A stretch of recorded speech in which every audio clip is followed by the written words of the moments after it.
Welcome to you all to this Birkbeck Institute for the Study of Antisemitism lunchtime seminar on Antisemitism Now. I'm David Feldman. I'm the director of the Birkbeck Institute for the Study of Antisemitism. It's an honor and a pleasure today to introduce our speaker, Susanna Heschel. Susanna is the Eli M. Black Distinguished Professor and Chair of the Jewish Studies Program at Dartmouth College in the United States. She's the author of several important books on Christian Jewish and Jewish Muslim intellectual and cultural encounters in Germany, including The Aryan Jesus,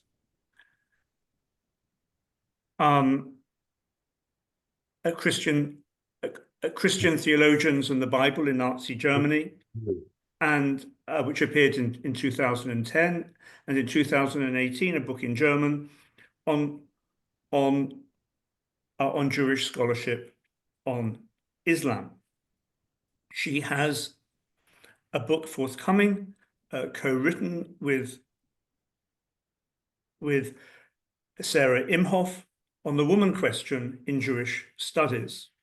I think over and above all of this, over many years, Susanna has been notable as a principled, thoughtful,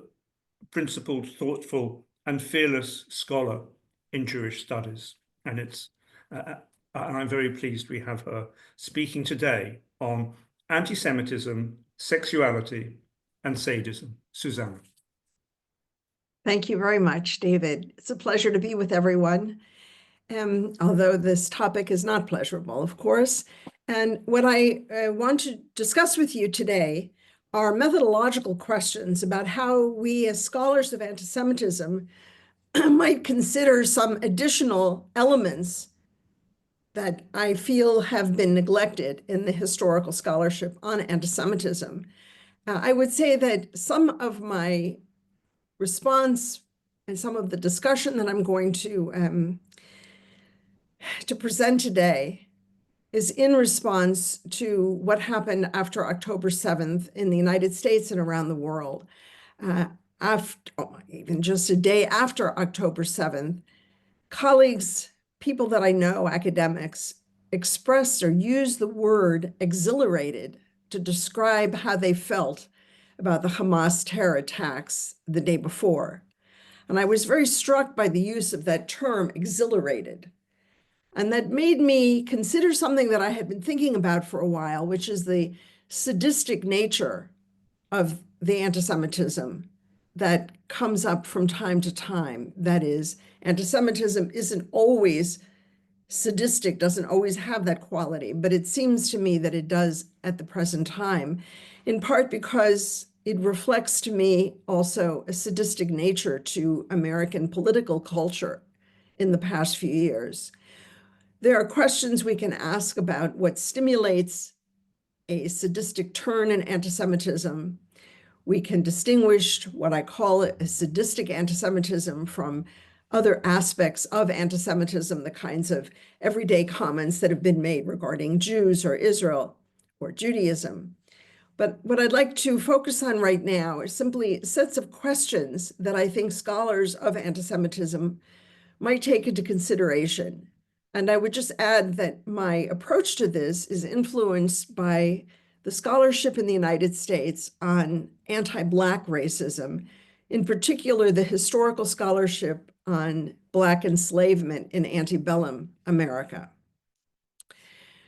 Now, when we think about what characterizes a sadistic anti-Semitism, one of the things that struck me was the denial of trauma even while inflicting it. So, for example, claims that the Hamas rape on October 7th was an act of resistance.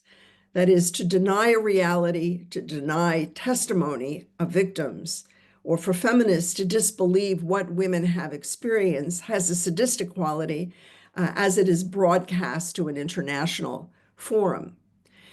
In part, I think about sadism, and there are many ways, of course, to think about sadism, many aspects to it. I would just say that when I teach courses on modern Jewish thought, I recognize that, of course, the most modern Jewish thinkers are responding to Kant and to his claims regarding reason and rational and the independence of thought that people should have. But at the same time, I think the Marquis de Sade has something to tell us about the modern era in a way that has been neglected. But I'm thinking about sadism in terms of anti-Semitism. I'm thinking of the sadistic element as an effort to expel something that is within, something that has power and something that's experienced as disgusting. To expel, for example, in Germany in the second half of the 19th century, to expel the assimilated wealthy Jew who is so assimilated that he or she cannot be quickly recognized as a Jew. Or today, after October 7th in particular, the effort to expel the state of Israel from the family of nations, from what we consider the consensus of what is a legitimate state. Or to expel the Old Testament, or the Jewishness of Jesus, or the Christian identity of baptized Jews that happened during the Third Reich that I've written about. But in these kinds of examples, there's an anal quality to the anti-Semitism, a wish to expel what is within, but cannot in fact be expelled. And yet the pleasure lies with the wish to expel that which cannot be expelled. Now I think about the difference between sadism and aggression. Aggression is a one-time act. It's aggressive, one time. Sadism is continual. It can never be fulfilled with one act, but demands constant gratification. In addition, aggression can be taken out on all kinds of objects, but sadism holds a particular object, and that object has to remain the same. You can't substitute Asian Americans for Jews and attack the Asian Americans. They don't give the same kind of gratification. So in the sadistic anti-Semitism, there is a relationship in particular to Jews. It's not a sort of blanket anti-Semitic or anti-sadistic impulse. Now, sadism also has a defensive quality, sometimes conscious, sometimes unconscious, the quality that says, you made me do it, or you Jews don't accept Jesus, as if the sadism is a justified punishment. And I'm echoing what Adorno said, the one thing Germans will never forgive Jews is Auschwitz. There's a difference between what I'm talking about as sadistic anti-Semitism and the individual, for example, sexual images used in some anti-Semitic literature, for instance, in the Stürmer images of a Jewish doctor about to rape an Aryan woman. Those kinds of images don't create the anti-Semitism, they reinforce it. So I'm seeing this sadistic anti-Semitism is participating in something that is very long-term. Now, in terms of the methodological questions I'm interested in, Saidia Hartman at Columbia University has called attention to the role of trauma in the enslavement in the United States in the antebellum period. The trauma experienced by the Black enslaved person is seen, witnesses, and gives pleasure to the white enslaver who's beating that Black person. There's much more to say about that, but I'll just say, what is then the role of Jewish trauma in producing, reinforcing, and creating sadistic anti-Semitism? How Jews experience the trauma of anti-Semitism should be part of the way we write the history of anti-Semitism. We can ask if the trauma of the Jews is observed by the anti-Semite. Does this observing of the trauma stimulate additional sadistic violence, for example, whether it's physical or verbal violence? Does it play a role in the nature of the verbal discourse, which also has to be measured in terms of the sound of the discourse? And I'll come back to that. But even on a college campus, whether an argument is made in a quiet way, or whether it's screaming, etc., that all has to be taken into consideration. Whereas by contrast, so much of the scholarship on anti-Semitism gives us lists of what is said about Jews without the context, and with explanations drawn primarily from the social sciences, economic factors, for example. What I think we need to do in addition to that is to consider the emotions, the gender, the sexuality, the temporality. So for instance, we have to ask, what is the emotional gratification offered by anti-Semitism that keeps it so tenacious? So we have in anti-Semitic rhetoric emotions of loathing, disgust, rage, contempt, envy, fear. We need to read those anti-Semitic texts and try to understand the emotions that are embedded within them. Anti-Semitic texts both express these emotions and they're intended to evoke emotions in the reader. Often, the emotions we are supposed to feel as readers are horror.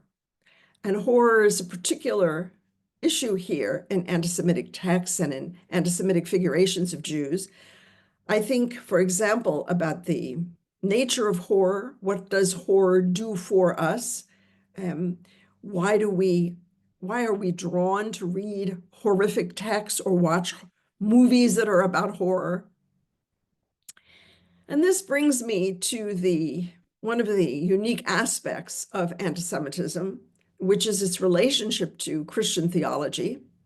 Another aspect being the view of Jews not as inferior people, but as superior people and therefore a threat. And these are factors that distinguish anti-Semitism in particular ways from other forms of racism. We can ask why negative images of Jews and Judaism are so tenacious within Christian theology, and in that respect, ask about the pleasure Christianity draws from that denigration. We can, for example, consider the depiction of the Pharisees as a kind of theological horror film. But in general, Christian theology takes a scopophilic look at Judaism, fetishizing Judaism either in whole or in part through favorite tropes, the Pharisees, the rabbis, the law, and so forth. They try to empty Judaism of any authority, to try to emasculate Judaism, even while describing its stereotypically masculine harshness, rigidity, and lack of mercy and sympathy.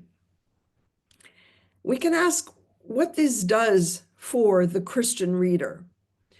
For example, the theorist Carol Clover has questioned the distinction between the observer and the object, between the sadist and the victim, the male onlooker, the female victim, the Christian, the Jew, especially in terms of horror films. And I'm comparing here certain theological treatises with horror films. The thrill of the horror film, Clover argues, comes from confounding the representation of gender. The female takes on the male role, the gender of the figures is ambiguous. And like the horror film, the appeal of Christian anti-Judaism is rooted in the masochistic fears and desires of its Christian audience, I would argue. The horror lies in the suggestion that Christianity is not separate from the despised Judaism, that Judaism exists within Christianity. The Old Testament is part of the Christian canon. Or, in another fear, the fear that Christianity is transplanted onto Judaism, as St. Paul suggests in the Epistle to the Romans, chapter 11. Or perhaps that Christianity is a baptized form of Judaism, which would explain the reaction of Christians when mass numbers of Jews converted to Christianity, whether in Spain in the late 14th, early 15th century, or when Jews who had been baptized showed up to church wearing a yellow badge after September 1941. Were Jews really Christians through baptism, or was Christianity baptized Judaism?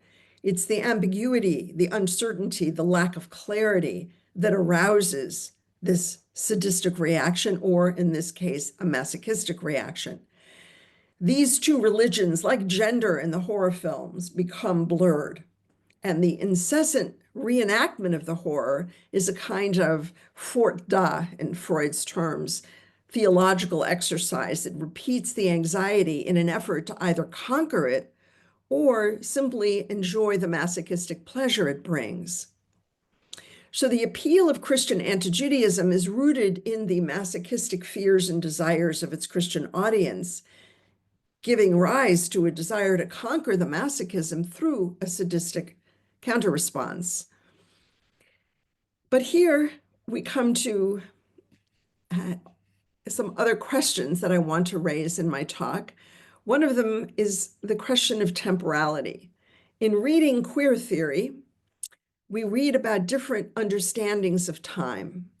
And here I would say what I think is important for us to conceptualize. We recognize that antisemitism is a recurring phenomenon. That is, it doesn't operate in a linear development, progressing over time, but rather we should think about it as a nest of unconscious fantasies, myths, and emotions that can be awakened at any moment. It is a reservoir of possibility. And in that sense, antisemitism is always present and available for whatever emotional gratification is required. In this sense, too, antisemitism participates and exacerbates the trauma experienced by Jews. For Jews, knowing this history of antisemitism, knowing that it is a reservoir of possibility, the present is experienced as a reincarnation of the past. So the violence, which may be unexpected, on the other hand, is expected. On the Christian side, or the non-Jewish side, the violence is a gratification of this long repressed grievance, this reservoir of possibility that remains as an unresolved emotion. And so antisemitism becomes an activation of perverse and dangerous fantasies, especially those demanding sadistic gratification, and it requires analysis beyond social and economic structures and explanations. But now I want to turn to another issue that I think is very important for us to consider, and that is the relationship between sexual violence and antisemitism in Jewish history.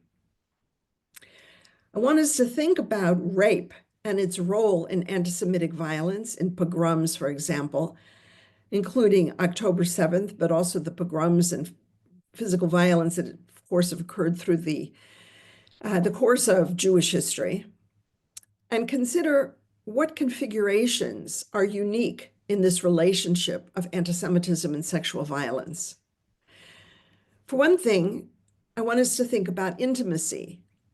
Jews are not an other, in quotation marks, so often proclaimed. Anti-Semitic violence is most often intimate. It's neighbors beating, raping, killing Jewish neighbors. And it's the passion and persistence of antisemitism that indicates to us that Jews do not function as an other, but are experienced as intimate by antisemites. The Jews constitute a significant role in the emotional lives of anti-Semites, even during periods of anti-Semitic quiescence. Now, if we start to think about that intimacy, we see the intimacy does not lead to an effort to move away or to separate, because sadism is an effort to create a perverse relationship, but it's a relationship. And anti-Semitic sadism, whether it's expressed in language or violence, brings the anti-Semite into an experience of sadistic intimacy with Jews. Now, when it comes to rape in especially the era of the pogroms from the 1880s to the 1920s, we do have eyewitness accounts. We have Jewish men who gathered oral testimony from the women who had either been raped or witnessed rape.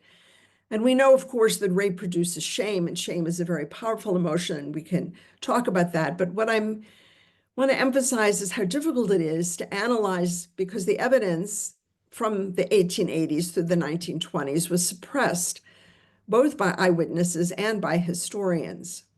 And I mean also contemporary historians. So for example, a recent collection of articles on the pogroms during the Russian Civil War includes this statement in the introduction, quote, "In addition, thousands of women were raped, period." End of quote, end of statement, and no more about rape in this collection of articles. Another historian writes, without citing evidence, quote, "While rapes undoubtedly did occur, they were not a widespread phenomenon. In particular, they were not accompanied by murder and mutilation," end quote. No evidence is given. There's a recent study of emotions among perpetrators of pogroms. What are their emotions? And in this study of emotions, the word rape does not even appear. Sometimes rape is simply on a laundry list in some history books. For example, here's a quote. "They tore out Jewish men's beards, ripped apart Torah scrolls, raped Jewish girls and women, and in many cases tortured Jewish townsfolk," end quote. Another quote, "Jews were assaulted, robbed, raped," end quote. Another quote, "They beat up Jews, whipped them, raped them, and even murdered them outright," end quote. So it's mentioned on a laundry list. A recent doctoral dissertation, now published by Irina Ostashkevich, concludes that, quote, "The mass rape of Jewish women occurred in at least 2/3 of pogroms and often involved the majority of the Jewish female population in the victimized community. Tens, if not hundreds of thousands of Ukrainian Jewish women were victims of sexual violence, and many more Jewish men and women witnessed it," end quote. I also want to point out the anticipation of antisemitism. So what Jews felt just as Good Friday was looming in the coming days or weeks, or Easter, or after a major political event, such as the assassination of the Tsar, or after September 11th, and after October 7th. So before and after come either an anticipation of antisemitism or an anticipation of an anti-Semitic response. I would also want to go further and say that the mass rape of Jewish women during these pogroms and October 7th is not only a component of the violence, but stands at the heart of what antisemitism seeks to accomplish in its effort to destroy Jewish life with a combination of physical and emotional and religious sadism. I would say that rape is the goal and purpose of anti-Semitic violence because of what it symbolizes. It's an attack against women, against family, against community. It's also an attack against the Jewish future, and it's an attack against Judaism as a religion. In every religion, the purity of women becomes a central issue, sexual purity, sexual regulation in religious symbols and religious law. This kind of anti-Semitic violence of rape is an attack on the religion itself. Now, I'm well aware that rape and sexual violence are not unique to anti-Semitism.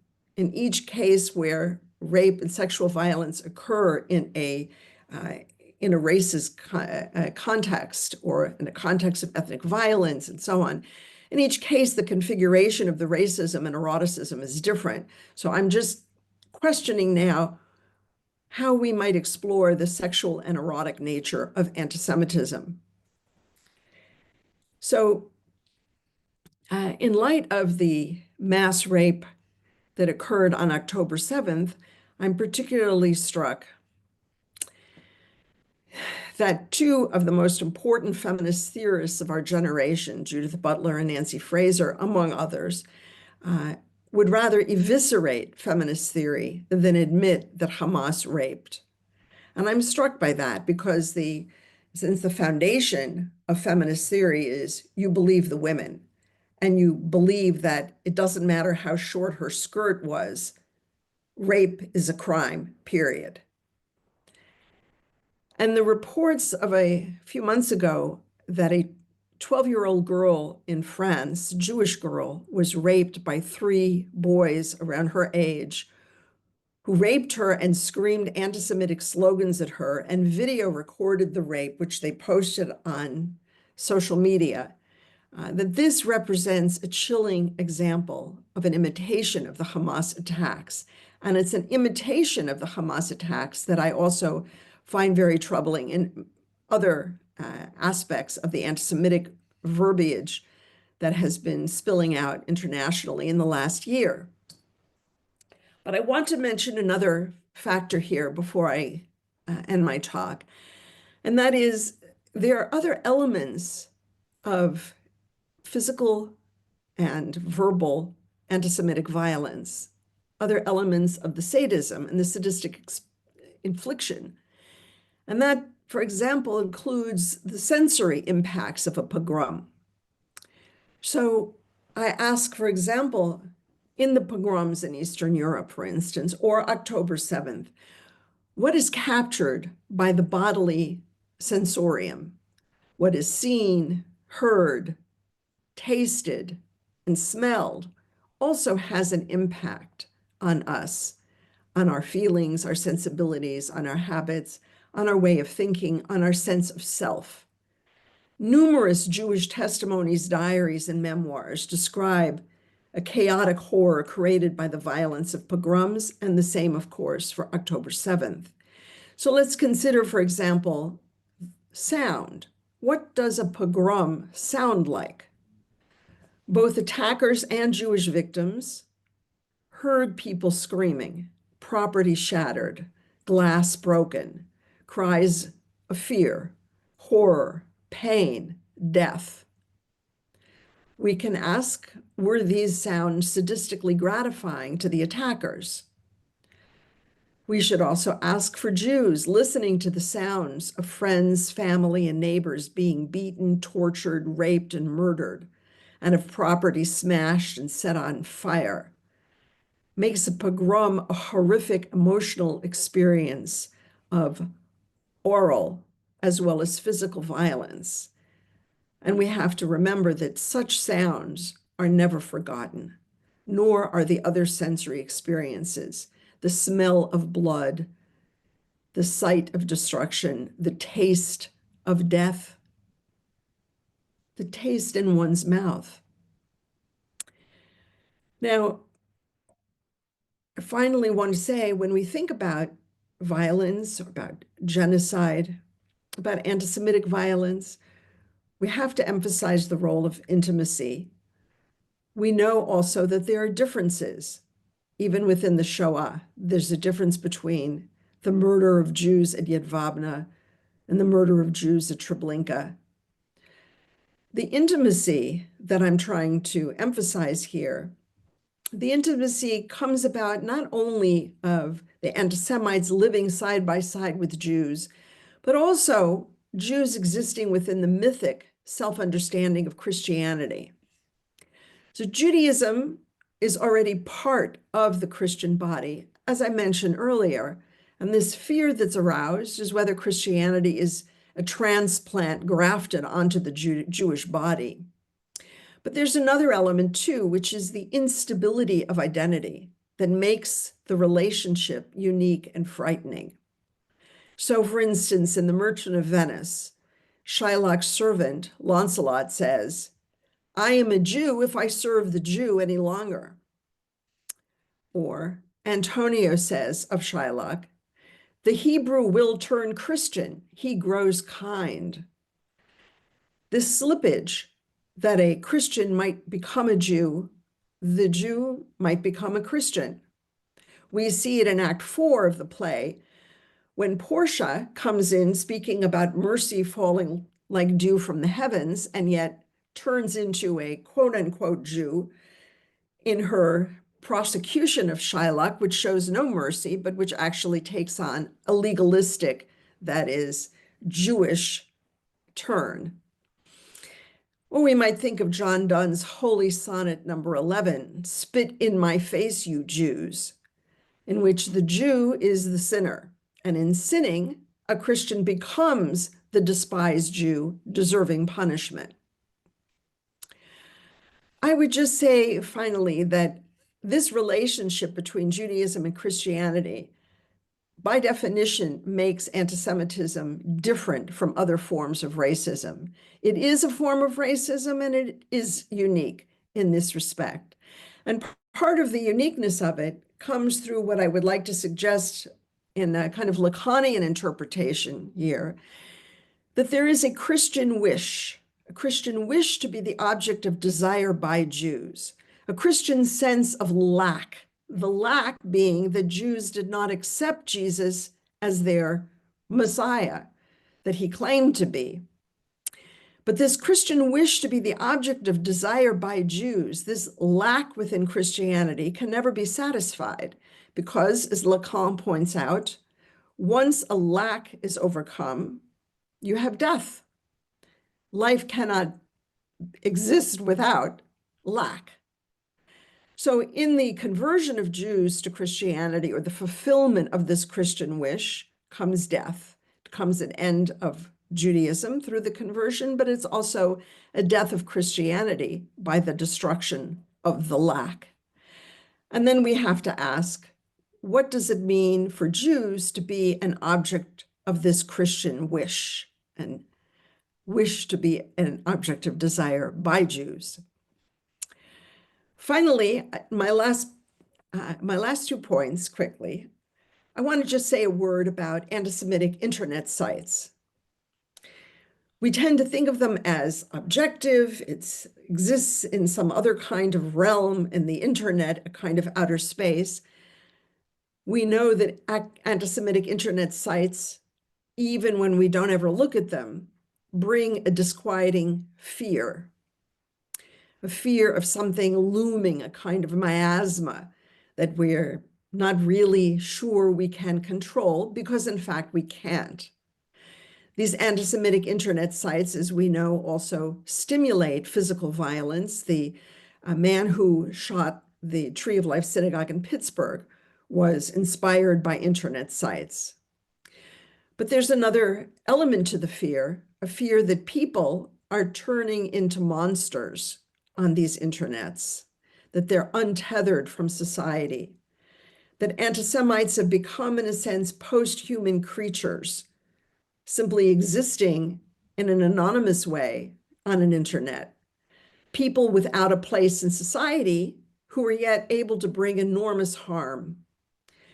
And that creates in us a fear of an invasion, a looming apocalypse as a cyborg leaving the web, picking up a gun, marching in the street, beating or shooting a Jew, or painting swastikas on synagogues or Jewish cemeteries.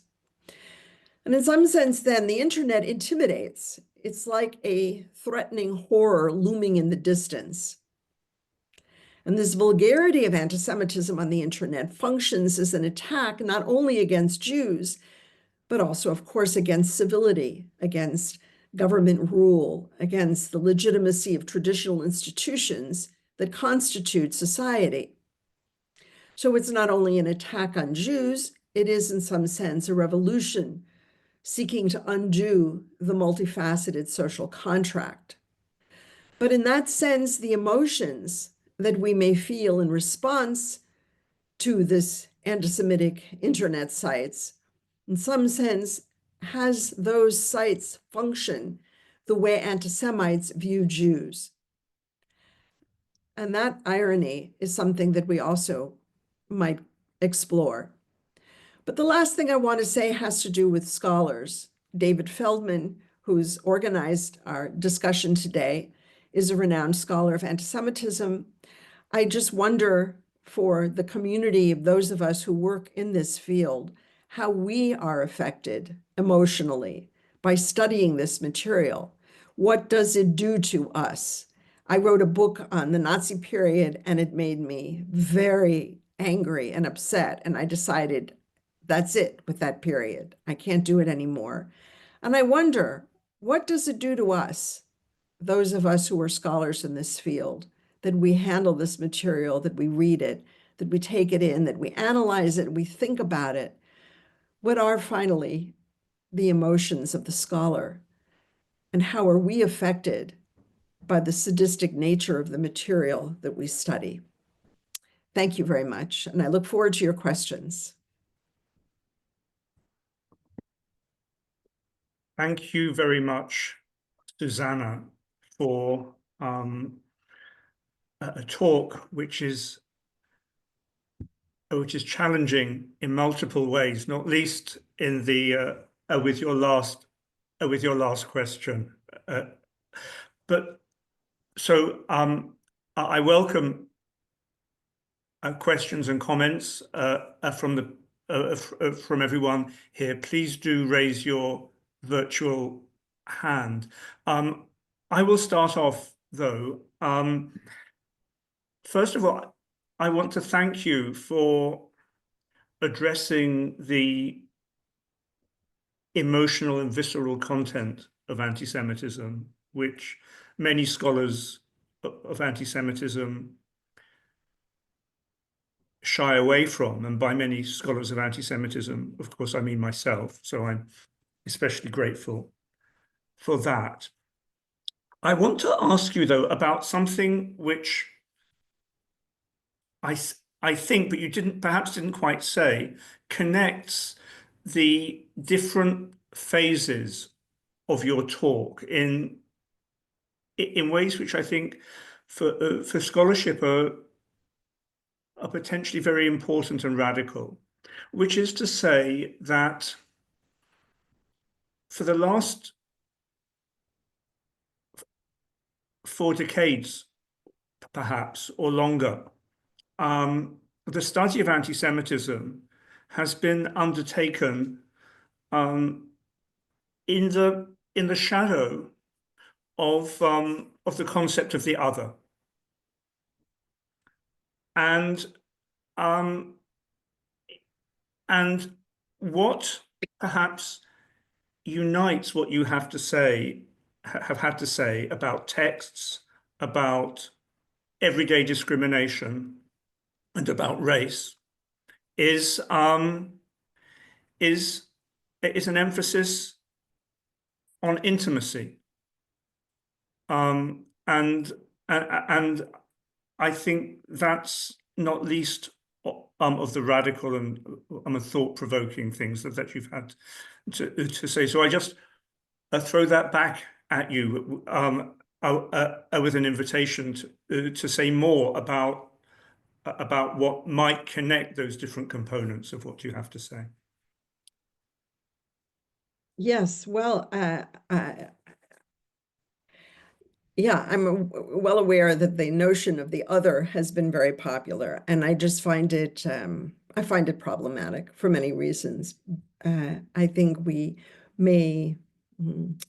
need to go a little more deeply into wishes and fantasies and understand that within these wishes and fantasies about Jews, there exists an intimacy that becomes readily apparent when we see how much passion is invested or how frequently particular anti-Semites focus on this topic and argue about Jews.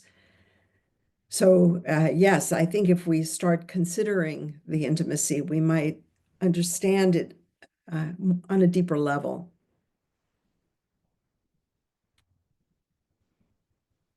Oh, you're muted, David. Thank you, Susanna.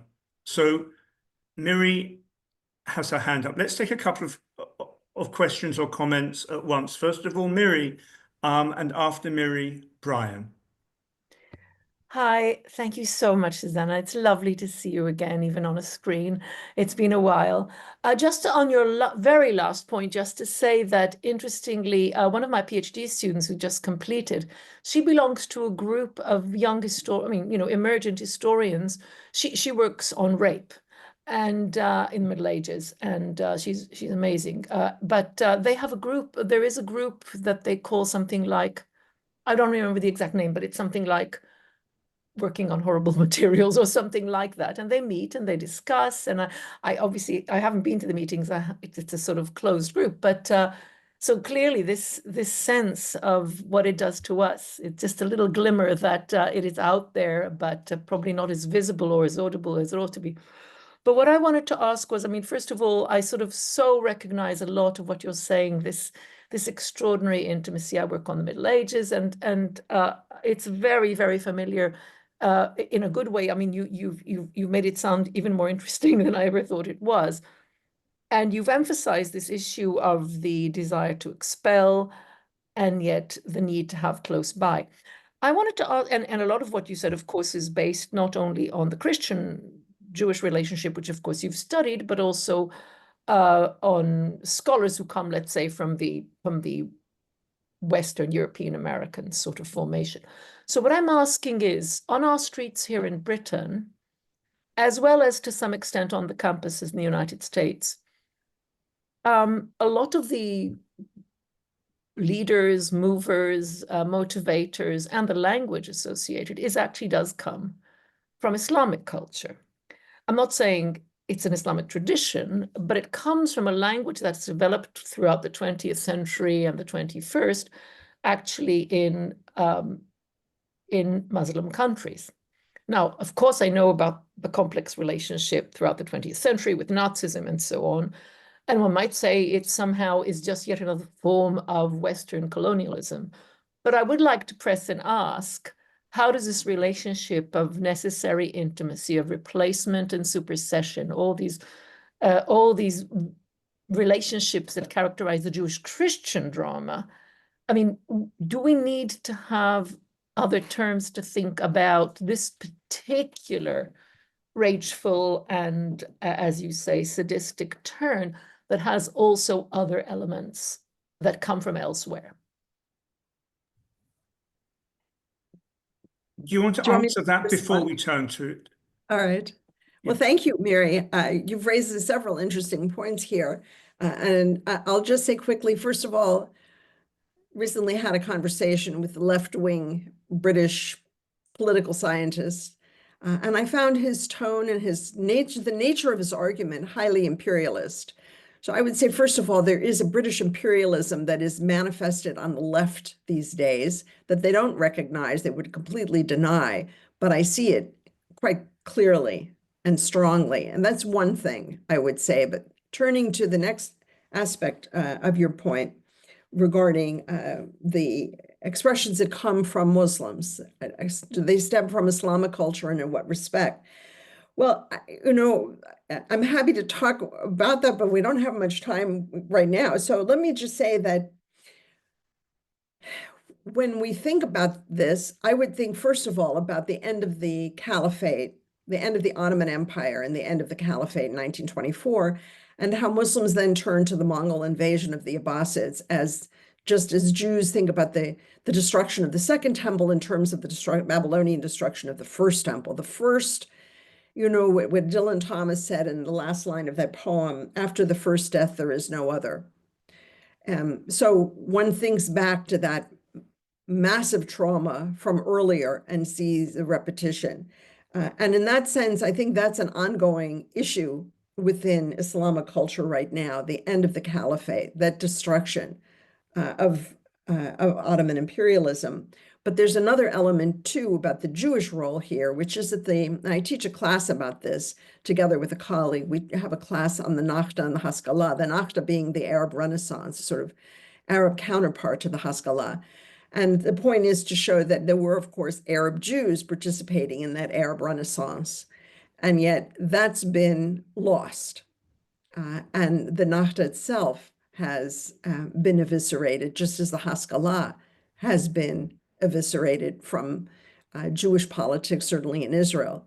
And in that sense, I think there is a complexity to that relationship that's not the same as the Christian-Jewish relationship, but it's a sense of not of taking over, like supersessionism takes over Judaism, but rather having the Jews as full participants and having that, in a sense, a loss of something that I think is present in the contemporary.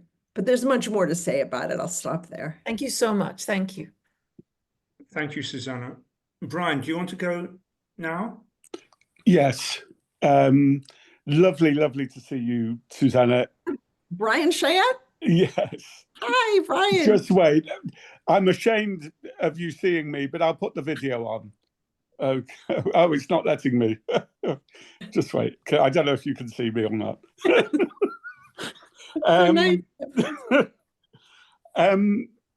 So, first of all, just a comment on your last point, because I started writing on anti-Semitism in English literature as a doctoral student a long time ago. I spent a full year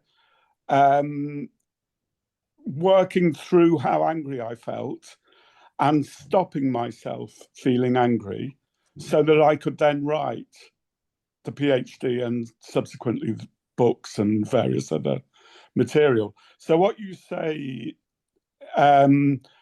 really hits home, because in some ways I want to bring the emotion back now. And your paper really speaks to me in multiple ways.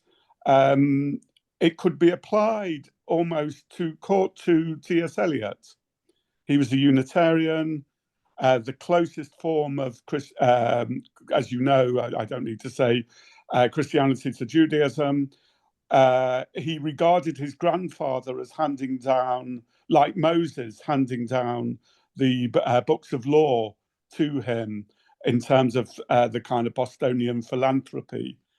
All of this he associated with Judaism and associated himself.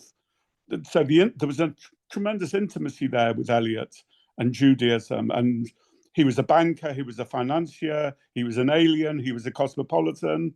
And C.S. Lewis called him a Jew on that basis. So it really speaks to me.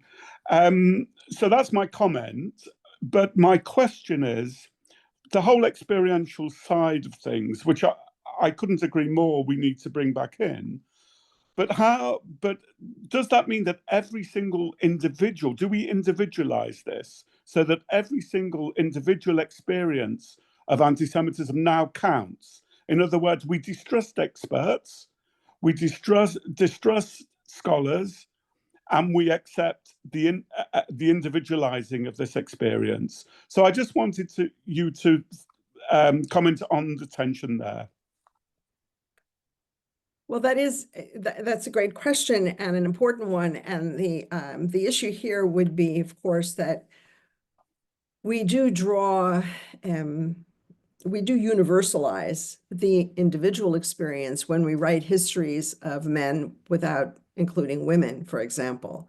So that to universalize experience in that sense has a long history that's problematic that we want to overcome. But do we take individual experience into account? And the individual experiences may be quite different one from the other. And I've drawn very broad conclusions about sadism that may not apply, of course, in all cases. I realize that.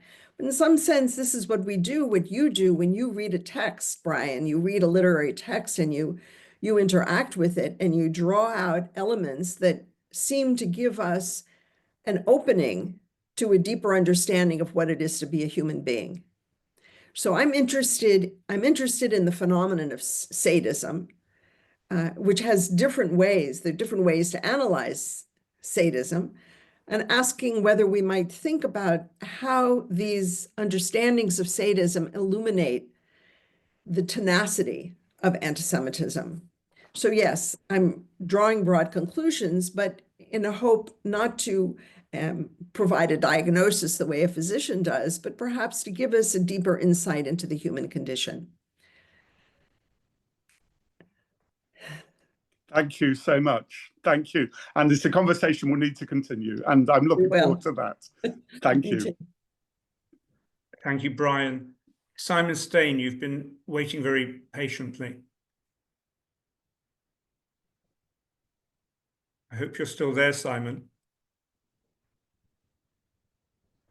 Perhaps not. Oh, there he is. Oh, yes. Hello. Simon, would you like to unmute?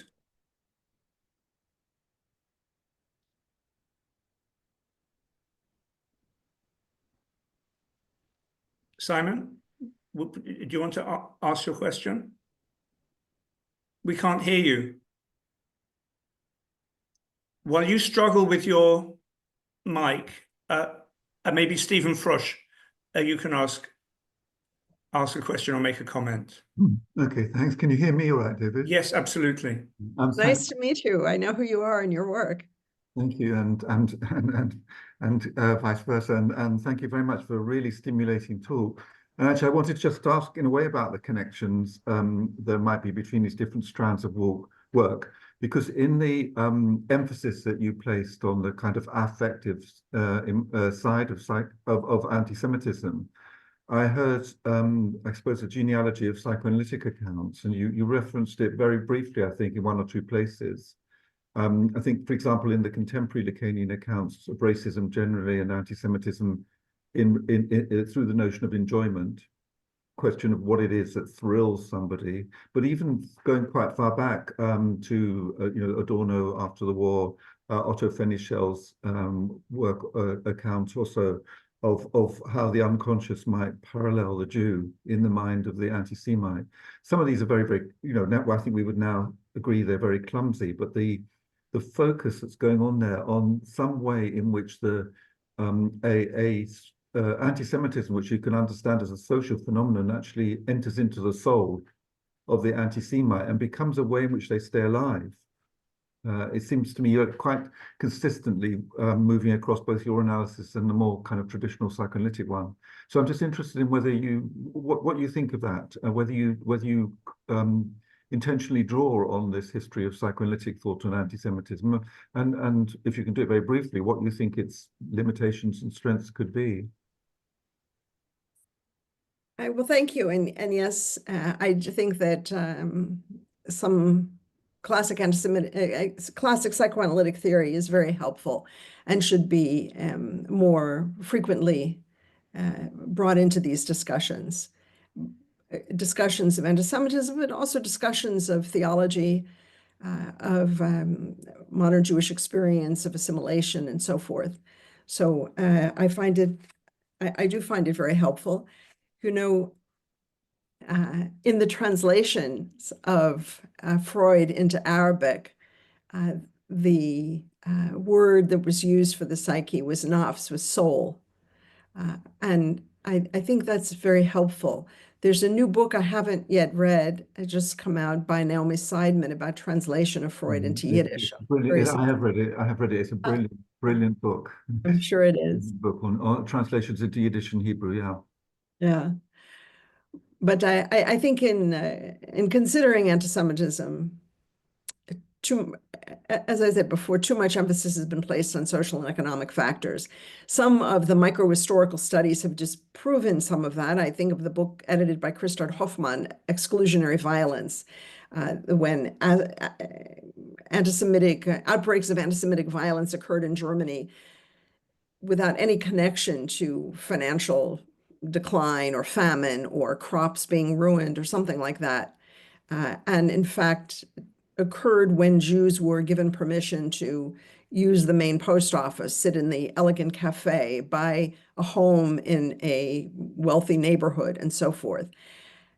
And I think we have to go more deeply to understand why people find that so disturbing, so troubling, not simply announce as historians that they do, but ask why. And for that, I find psychoanalytic theory helpful, although it also has its limitations because sometimes it can also function as a structural functionalism of its own when we universalize the psyche and come up with a category. So I don't want to do that. I wouldn't want to say that use sadism in that respect as a kind of substitute for economic crisis, let's say. But thank you for your comment, and it's very nice to meet you this way. Thank you, Susanna. Thank you, Stephen. Simon, do you want to have another go? If we can't hear you, perhaps you'd like to put your question in the chat. And I'm afraid we can't hear you. I'm sorry. So we'll go to Dr. Marion Kant. Marion. Yes, hello. Hello. Thank you, Susanna, for a really amazing talk. This is difficult research. And I wanted to come back to the trope of the whore that you mentioned. That, I think, and I'd like to know what your research says about it, that emerged in the late 18th, early 19th century, again, as a very powerful trope, and it transcended the religious anti-Semitism of earlier centuries. You quoted several works. And I think it also transcends the very general concept of violence against women and or Jews beyond just control, intimidation, humiliation, or punishment. The whore became that trope, I think, and again, I'd like to know what you think about it, became this trope in the concept of female emancipation after the French Revolution. And it's interesting, I think, that the Jewish woman as the target of violence then took up both the raison d'etre of Jewish as well as female emancipation. Thank you. Before you answer that, Susanna, so that we have time for it, please allow me to read out sort of a question or comment in the chat for you to respond to. I hope I pronounce her name correctly, from Dr. Ope Laurie. Thank you for sharing your insight on such a difficult conversation. Your reference to key feminist scholars' stance to what happened on October the 7th reminded me of key women's charities who advocate for supporting women and girls in war and conflicts from the horror they faced, not acknowledging what had happened to the women on October the 7th. Connecting your study to those in the US and chattel enslavement, it made me think of the significant role white women played in their response or lack thereof to the violent actions of the white men in their lives and the raping of black women. And I'm wondering if there is something here around that denial or in the way these systems of oppression continue, especially in this context.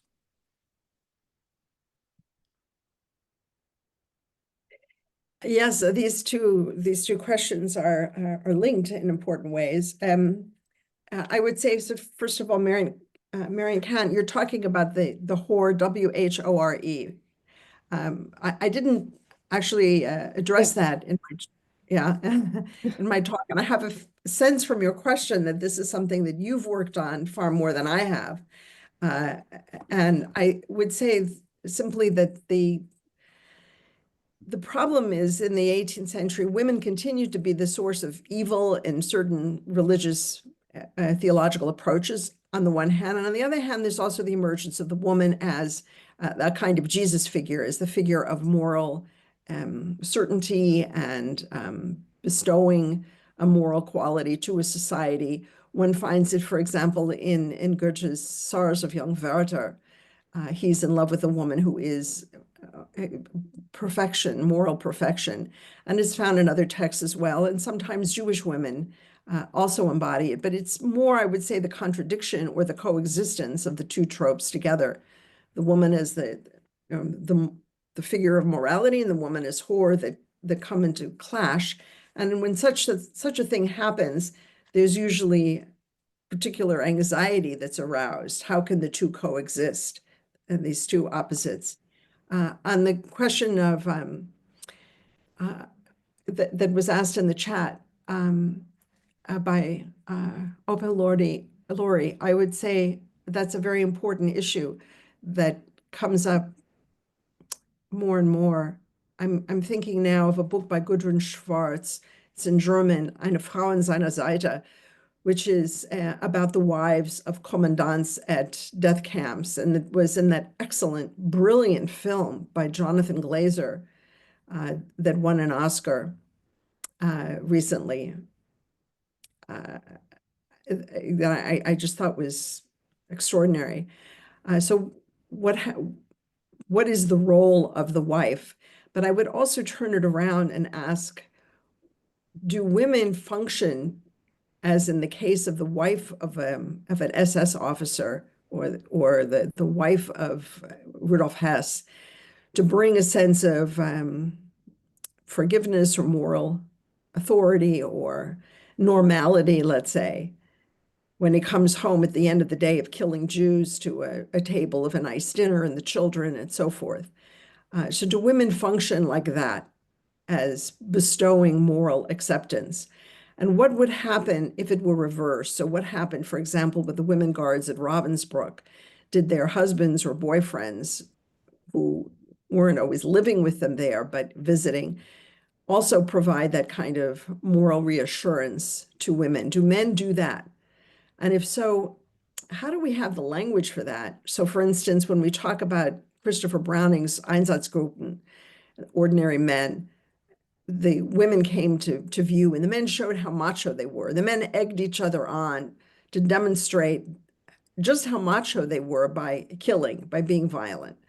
But I wonder what we could say about women being violent.